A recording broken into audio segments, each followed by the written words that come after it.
Hey, Facebook. Usually I have my camera pointing at my bookshelf, but we rearranged my office and I like the natural light. So, and today's an early one, because I have a little bit of time this morning. Had some cancellations, some classes. So, this one's an early one. So hopefully it serves you well and help motivate you for the Monday, which, I need to get more sleep, man. All right, so get a little crow's feet going on. Thank you for coming to Daily Motivation 365 Days of Consistency, doing the same things over and over again till they become habit.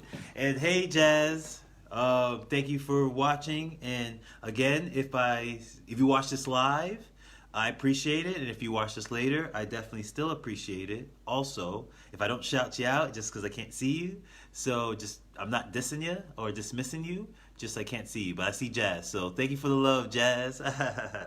And yes, well, happy Monday. I hope this serves you well. I think I'm gonna do something called Kick-Ass Mondays. I don't know. I think Monday is the day you gotta come in and wreck shop. So today I want to talk about something that I know is very important, that I've struggled with in my own life, and I see it's one of the things that I see hold a lot of people back from reaching their goals, their dreams, or just even a happy life. You ever meet some people that are just always frustrated, always upset, always worried, always angry? And to me, this is a huge part of why is our inability to adapt. Our inability to adapt. What do you mean, Rich? Well, I was reading from a quote from the great Bruce Lee, where he says, "Be water, my friends. Be water, my friends."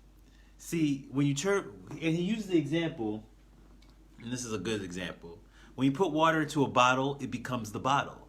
When you put water to the teapot, it becomes the teapot. Water can flow and it can crash. Be water, my friends. And I've always remembered that quote. I love that quote. Be water, my friends. Because when water goes into, say, my bottle here, it doesn't fight against the shape of the bottle. You have to say it like him. Be water, my friends. Jazz says I have to say it like him. I don't know if anyone can say it just like him. He's brilliant.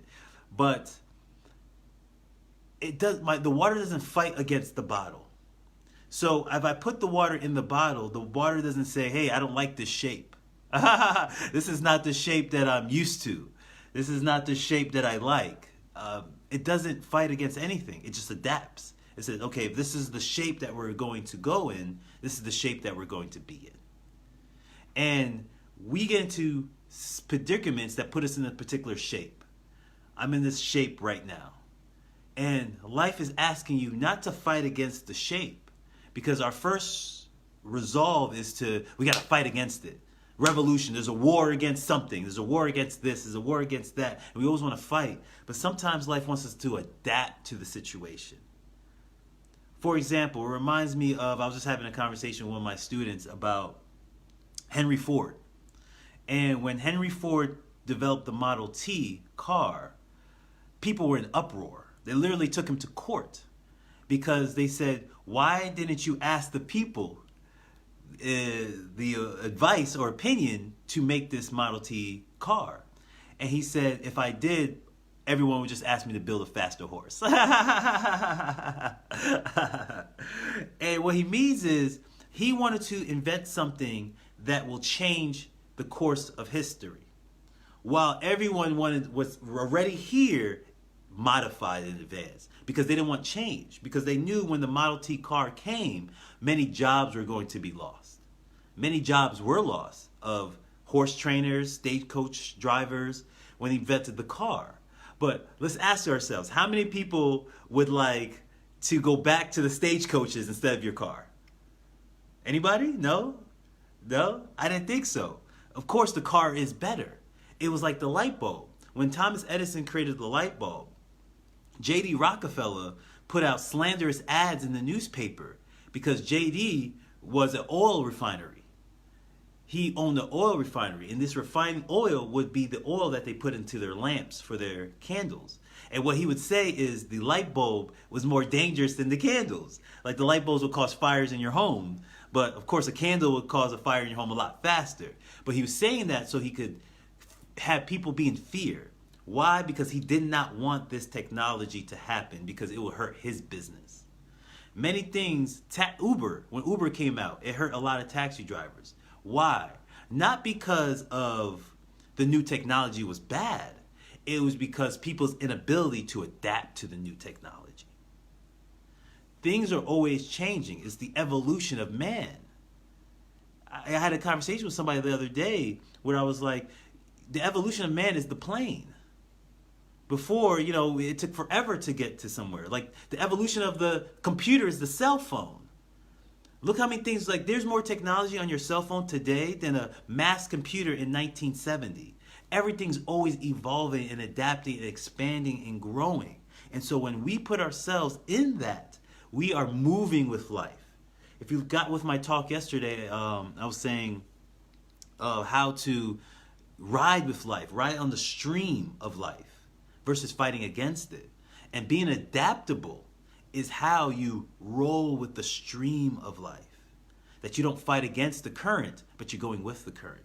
Okay, if the world is going this direction, let me go this direction. And what happens to people, and this is what causes the most turmoil, the most frustrations with people, is this. Is you're trying to learn something that's old. You are trying to learn something, you're trying to go to classes, get a skill, get a business that's old. I hear so many old ways of thinking from people instead of the new ways of thinking. Like, for example, if I was somebody in a particular shoe, if I didn't have my own trajectory, I would be learning about AI. But Rich, AI is not popping right now. AI probably won't pop it for another 10 years. Yes, that's why you need to learn to AI. Because you want, when things do pop for you, you want to already be in the game. You already want to be an expert in your field before things start going that direction. Hear this. This is important. I remember when I first started with learning about books and success philosophy. It was like in 2012, I started putting this stuff out there. I had friends, family look at me, I was crazy. Like, what are you talking about? Nobody trying to read no books. And nobody trying to elevate in that way. Taxes and credit, come on, Rich. But now when stuff hits the fan, when we're in a position where we have to think about it, now you're like, okay, man, I need to learn about this stuff. Let me open some books. Let me start reading. But by the time you do, it's too late. It's too late. But if you're ahead of the game, if you're being like water, you're just flowing with it. You're like, okay, this is where things are going. Let me just start going with it. Let me just start going with it. When a water goes downhill, it just goes downhill. When it hits a rock, it does not try to bash against the rock. It just goes around the rock, underneath the rock. That's what sedimentation is. It's water going underneath the soil. Any little space it could find, it'll go underneath that soil and it will create space for itself to get where it's going. So you have to have a goal. I have to have a goal. We all have to have goals. That is our trajectory of the future. I'm a futurist. I learned it from Robert Kiyosaki. I learned it from his mentor. And what they always look is the future. I remember when Robert Kiyosaki came out with Rich Dad Poor Dad and the cash flow system, which is a informational age type of business. He did it before the informational age hit. It was in 1998, I believe, or 1996 when I read that book. And the information age didn't hit yet. It was still in the prime of the industrial age, right? So he wrote a book for something that wasn't there yet. By the time now I am an adult, that I read it at 12 years old, I am an adult. Now I'm in the hype of the information age. Now Robert Kiyosaki is a multi-millionaire. Why? From the companies he created before the age hit. He saw where things were going. He created something for it. And by the time it hit, he was already the expert at it. So by the time people are looking for information, his name is the first to pop up. Why? because he did something before it happened. That's adaptability, to be able to move with life, not to fight against life, but to move with life. If life is going this direction, then I'm going this direction. If life says, okay, we are going to more peer-to-peer businesses, then that's what I need to be focused on, is peer-to-peer businesses. If life is being focused on more information to market, I need to be getting more information for me to market. I have to go with the flow of life. But many times we fight against life. Well, no, this is the way I'm used to doing things, Rich. I've been doing this for the last 10 years. You asking me to switch everything I've been doing? Yes. Yes. And throughout those 10 years, you should always be pushing against more. I had a conversation with Jazz once. And we were very comfortable. Like, life was very comfortable. I was working in an engineering job, and things were very comfortable. And I told her, listen, I don't like this. I got so comfortable being uncomfortable that I got uncomfortable being comfortable. Because life doesn't move that way. Life is always changing and adapting and moving. So if we're stuck, if we're pivoted, we're doing something wrong. Because life is always in movement. So that means we have to always be in movement. We always have to be guiding with life. We always have to be moving with the flow of life and saying, what's happening? Where's life going? And be in tune to see, okay, this is where technology is going. All right, I need to learn more about that. Like, my son wants to be a programmer, and we said, okay, you got to learn programming.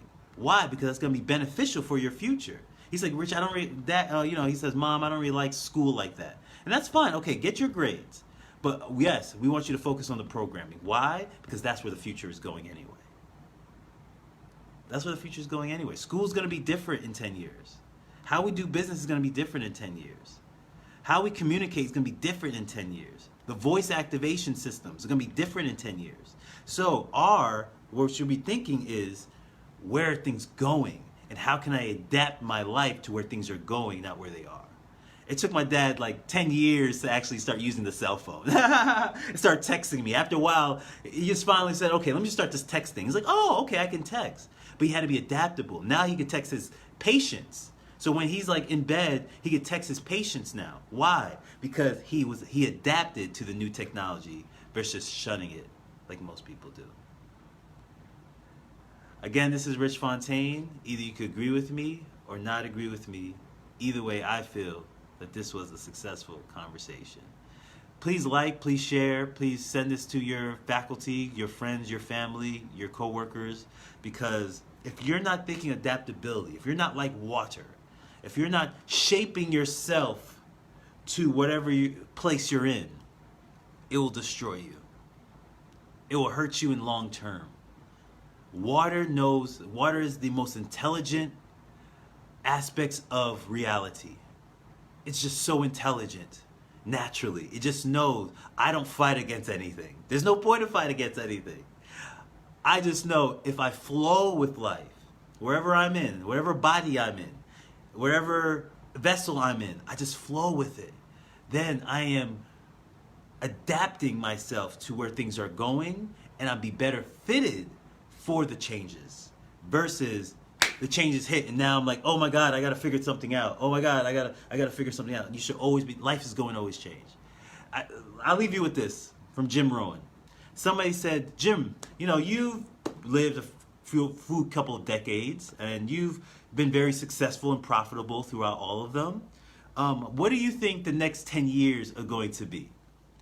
And he sat back in his chair for a moment. He thought. He said, there's going to be a time of prosperity, and there's going to be a time of struggle. And he said, Jim, how do you know that? Like, is there something you know that we don't know? Like, what's going to be the boom? What's going to be the bust? Like, what's going to happen? Tell us, Jim. He said, no, I don't know what's going to happen in the future, but if I showed you the last 30 years, there was a time of boom, and there was a time of bust. And there was a time of boom, and then followed with a time of bust. He said, winter always follows fall. There's always going to be an up and there's always going to be a down. It's just how it's going to go. And so if you can adapt to that, says, okay, there's going to be some down times. Let me prepare for the down times. There's going to be some good times. Let me prepare for the good times. And always be in that motion of I'm moving with life. I'm not stuck anywhere. Water always flows downhill. I'm not stuck anywhere. I'm always moving to the flow of life. And I know life's going to have ups and life's going to have downs. And if I could always stay knowing that and saying, okay, how do I prepare myself for the ups? Always thinking, how could I prepare myself for the ups and how do I prepare myself for the downs? So when they hit, you're not shocked. When this whole crisis hit, I wasn't shocked. He'd be like, oh my God, what are we going to do? I'm like, there's always something. But we prepared for something if there was going to be something, right? We've always prepared if there's going to be something. And that's what I ask for you to do. Always flow with life. Be like water. Always flow downhill. And always prepare yourself for the changes that are inevitably going to come. It's not, it might come. It can come. It will come. It's inevitable. It's happened throughout history. Read your history books. There's always been booms and busts. Booms and busts. Booms and busts. That's why Jim was so smart. He's like, listen, bro. You're going to have some booms and you're going to have some busts. This is the way life works. And when you can know that, then you can say, okay, I don't have to be scared of life. I just flow with it. And I adapt myself, the way I think, the way I talk, the way I move to life, not to the way I wish it would be. Thank you. I hope this served you well. Please like, please share, please comment. Thank you for watching episode 117. Halfway there for 365. And I appreciate all of you. Namaste.